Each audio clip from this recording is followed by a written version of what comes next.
Chapter 12. The gravel shifted beneath Nick's tires as he pulled into the parking lot of Gifford's bar and parked next to Fisk's patrol car. Fisk sat, keeping a close eye on both the Honda and the bar. Nick tapped on the window. Fisk looked up. A smile of relief eased over the deputy's lips as he got out. Good evening, Sheriff. Fisk said, shutting the door. Deputy Fisk. Nick said, knowing how much Fisk liked the title. I could have taken him. Yeah, I know you could have. But I appreciate your following orders. While I was sitting here, I ran a check on his plates. The car is registered to a Frank Berta. Really? It was more like a statement. So, do we stand out here and talk about it, or do we go in and bring him out? Yeah, we bring him out. Nick told him. The inside of the bar reeked of beer and sweat. Nick felt depressed just walking in. The tired tune playing on the jukebox and the dim ray of light coming through the dusty windows weren't helping matters any. Which one is he? Fisk asked, looking around at the shiftless clientele. Leave it to Cyrus Fisk to have the gumption to go in and bring somebody out when he wasn't sure who he was arresting. Nick couldn't say for sure which one of these guys was Howard either. From where he was standing, there was nothing distinguishing about any of them. Fisk followed Nick up to the counter. As they approached, Nick could feel the eyes of his spectators heating up his back.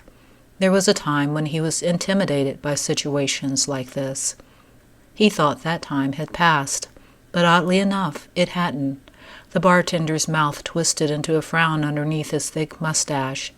How can I help you, Sheriff? Asked, wiping up a spill on the counter. What is your name? Nick asked. Jim Gifford. I'm the owner. Jim, I'm looking for this man. Nick pulled the picture of Howard from his pocket and showed it to him. I haven't seen him, Jim said, diverting his eyes away from the picture. I suggest you look again. His car is parked outside. Sheriff, Jim said under his breath. These people don't want trouble. They come in here to get away from trouble. Nick looked around at the patrons, some looking directly at him and others staring down in their mugs of beer. Nick turned back to Jim. I don't have a problem with the rest of them. Let me see the picture again. Jim sighed deeply, taking the picture and staring down at it. Lifting his eyes, he nodded to the man sitting over in the corner, sleeping with his head rested on the table. Thank you. Nick said, stuffing the picture back into his pocket and heading over to Howard's table as Fisk followed. It was Nick's intention to catch Howard off guard, but Fisk purposely slamming a chair against the table ruined that plan. Whoa, wait a minute. Howard scrambled to his feet. Sit down, Nick said as Fisk stepped in, blocking Howard's escape. What do you want? Howard stared up at them. I arrested your sister today. Nick began. I don't have a sister. After today, she's probably not claiming you for a brother, but that's beside the point. Nick said, looking at the drink setting on the table. Is that yours? Yeah, it's mine. How'd you pay for it? I didn't steal it if that's what you're getting at. Let me see your wallet. Nick insisted. I'm not letting you see anything, Howard said. Fisk pulled the club from his holster and raised it to strike. The scramble of voices and chairs scooting away from the table filled the bar as patrons started making their way to the door. Wait, don't go, Jim yelled. A free round of beer. Fisk put the club away. Nick said calmly with his eyes fixed on Howard. You've burned quite a few bridges today. First your sister, your girlfriend, and now this bar. You know, Howard, you're running out of options. Okay, so what if I talk? What does that get me? What do you have? I've got names, places, people. Is Charlene Berta one of them? She could be. Is that why you're driving Frank Berta's car? Are they related? I'm not saying anything else until I know I can walk out of here. And just where do you think you're going to go? Nick asked, placing his hand on the table, looking directly at Howard. You said yourself, Sheriff, I burned my bridges here. I'll leave Callahan. You don't have to worry about me anymore. Howard went on as Nick chuckled. Hearing Fisk's impatient sigh, Nick turned to him. Why don't you go tell Jim to empty his register? Tell him it's official business. We have to check the bills in his drawer. I'm on it, Fisk said. You want to walk out of here? Nick turned back to Howard. Fine, let's go. My car is parked right out front, he said, pushing his chair away from the table, pulling Howard up from his chair. Just like that? You're going to arrest me? You've got nothing on me. Guess again. Nick turned Howard around, grabbing both of his wrists from behind and putting on the handcuffs. You have the right to remain silent. Anything you say can and will be used against you in a court of law. Nick said, reading Howard his rights. I'll be out by this evening. Howard bragged. I don't think you will. Nick said, forcing Howard up to the bar where Fisk stood studying the serial numbers of each bill in the drawer. The stack of bills that had been checked was higher than the stack that hadn't been. With one bill left, Fisk studied the serial number and placed it on top of the full stack. See? Howard yelled. You've got nothing. I have this. Fisk said, picking up a bill that wasn't in the stack with the others. What are you talking about? That's a 20. I paid for my drink with a 10. What are you doing? Howard asked, looking at Nick and then at Fisk. Nick was silently asking himself the same thing. Let me see it. Nick said. He stared at the bill closely. Fisk was right. The serial number contained 9 numbers. Where'd you get that? I didn't bring that in here. Howard frowned with a shake of his head. There was something in Howard's voice that made Nick think he was telling the truth, but the evidence was right in his hand. We'll take this down to the station and run some tests. If you're lying and your prints come up, you can forget about making bail anytime soon. Nick said. Okay, I'll tell you what you want to know, but you've got to cut me a deal or something, 'cause I'm as good as dead if I turn on those guys. We don't make deals. Fisk's words were cut short by one aggravated glance from Nick.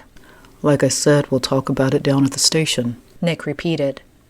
The test that Nick conducted back at the station was the same test he had seen Michelin conduct when she identified Howard's prints from the first bills. If it worked this time, their case would be stronger. If it didn't, Nick still had the other evidence against Howard. However, if Howard was just the little man in the operation, Nick knew he had to handle the matter carefully in order to catch all the players in the act.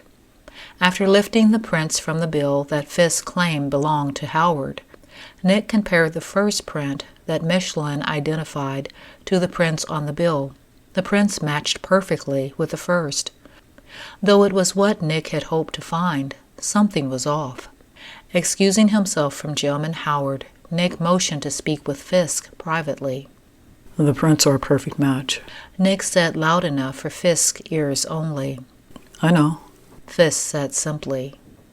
How is it possible that the test I just ran pulled the same 6 prints and one match as it did the first time Agent Stone ran this test 4 days ago? Where'd you get this bill?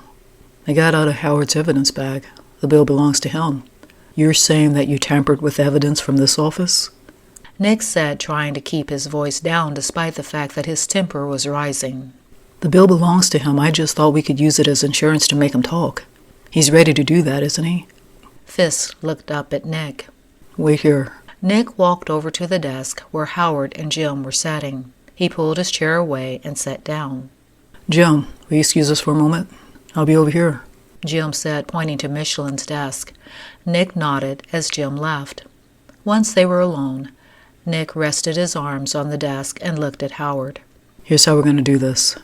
Nick began. First, I'm going to tell you all the evidence I have against you, and then you can tell me what you've got. But keep in mind, what you have has to be bigger than what I have already, or else you'll be keeping your friend's company in prison for a very long time. I want to speak to my lawyer. Howard said. Do you have one? No, but you said you can appoint someone to represent me. Is that true? Yes, but you mentioned protection. If the court appoints someone to represent you, they're going to advise you not to answer my questions. If that happens, I can't offer you anything. Well, I don't want to say anything that's going to make this worse. I understand that. But again, if you tell me what I want to know, I can speak to the prosecuting attorney about cutting you a deal. What about protection? That depends on what you have to tell me. Okay, you first. Howard said. First of all, I've got you driving a car that belongs to a man who may or may not be related to a woman who's connected to a counterfeiting ring. I've got your prints on a bill that was passed in Howe's Market less than a week ago. Howard looked pale with fear as Nick continued. I've got some very expensive things found in your possession that you could not afford on a stock board salary.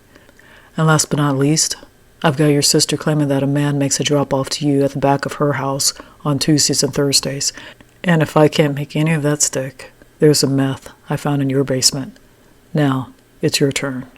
Okay? Howard swallowed hard, trying to choose his words carefully. That car belongs to a friend of mine. He said I could use it to run errands. What kind of errands? I have to pick up merchandise from a guy named Rex Skinner. He's a dealer. He works over on the south side in a pawn shop. It's the front. He does business out the back. What kind of dealer is he? You name it, he does it. Anyway, he's got some connections to a couple of schools. He gives money to some of the kids to make deliveries for him. Was the money counterfeit? No, he would never pass a counterfeit bill to a kid. If they slip up, it could be traced back to him. So where do you fit into this operation? I just set up the meetings with the kids at the school. They say they're interested, I hook them up. Do you know a woman named Charlene Berta? I never heard of her. He said, but judging by the way Howard conveniently dropped his attention down to his handcuffs made Nick think he was lying. Where were you on the night of February 18th? I don't know. He laughed. That was about a month ago. How am I supposed to remember that? Let me refresh your memory. That was the night the house on the corner of 7th and Ildusky caught fire. A metal printing press plate used in the production of counterfeit bills was found in the basement. I don't know anything about that. Look, either you give me something I can use or the deal's off the table. You can take the rap for all of it. It doesn't matter to me. I told you everything I know. Well, after a little time in the cell, maybe you can remember a little more. Nick said, motioning to get up. Wait a minute. I get a phone call, don't I? Here. Nick moved the phone in front of Howard. Then he went over to Jim. We're done here, said, beckoning for Fisk to bring Jim's bills. Thank you for your cooperation. I'm free to go? Jim asked. Yes, you are. Nick said as Jim left. Returning to his desk, Nick noticed that the phone hadn't been moved from where he had put it. Did you change your mind? He asked Howard. I just don't know what I'm going to do yet. You can think about it on the inside. Let's go. Nick said, escorting Howard to his cell. Once inside, he removed Howard's cuffs, slid the bars over, locking them in place. Deputy Fisk. Nick summoned, returning to his desk. Come have a seat. Yes, Sheriff? Fisk stepped over to the desk. A sense of dread poured over him as he lowered himself into the chair with Nick's heated stare upon him. You took a risk, tampering with my evidence. The only thing keeping me from locking you in a cell beside Howard is the fact that that bill is his. And you're right, he needs to answer for that. But you make another judgment call like that, and I'll bring charges against you myself. Do you understand? Nick said in a disturbingly calm tone. Yes, sir. It won't happen again. Fisk said. By the way, he didn't mention it. Sir? Howard recognized the bill. He completely lost it when you tied it to him. But there was no way he was going to admit it was his. The only comfort he had was knowing that I couldn't say anything about it either, because that would make this department as guilty as he is. You're right. I screwed up. Yes, you did. Do you want me to check out Rex Skinner on the south side? I'll take care of it. I'll see you tomorrow. Have a good evening, Sheriff. Fisk said as he left. Nick pulled up into the driveway and went into the house. There sat Allie, drawing a picture with her crayons and markers scattered over the coffee table. Daddy, Allie said, dropping her marker and practically leaping into Nick's arms. Hey, sweetheart. Nick said, feeling the softness of her curls pressing against his cheek. I'm drawing you a picture. I can't wait to see it. Nick said as Allie returned to her drawing. Chase. Nick said, seeing him walk into the living room. Hey, Dad. I thought you were coming down to a center today. Chase said, picking up his magazine and plopping down on the sofa. I didn't get down there until later. Things got a little crazy. So, who's hungry? Nick asked, quickly changing the subject.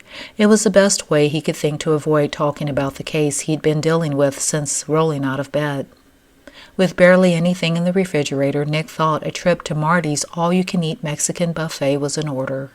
Allie swung her feet back and forth in front of the seat as she struggled to finish the 2 large beefy tacos topped with all the fixings and spicy salsa. Nick knew that she was trying to keep up with Chase, who was still going strong well after his 5th. Perhaps Allie filled up on air telling them about the afternoon she'd spent baking cookies after school at Elizabeth Gunther's house, Kaylee's grandmother, while waiting for Chase. Nick was sure that Allie had his undivided attention, that is, until Michelin walked in. Warm, excited energy washed over him as his eyes followed her from the door to the pickup window, where she stood waiting for her order. Wondering what had captured his father's attention, Chase turned around just as Allie yelled, Daddy, there's Miss Stone. Hearing her name, Michelin turned around. There sat Nick and Chase, looking on with Allie pointing at her from over the top of the high back leather booth. Michelin managed to smile and a little wave hello before paying the cashier, grabbing up her order, and then bolting for the exit. Nick's heart dropped as he watched the door close behind her.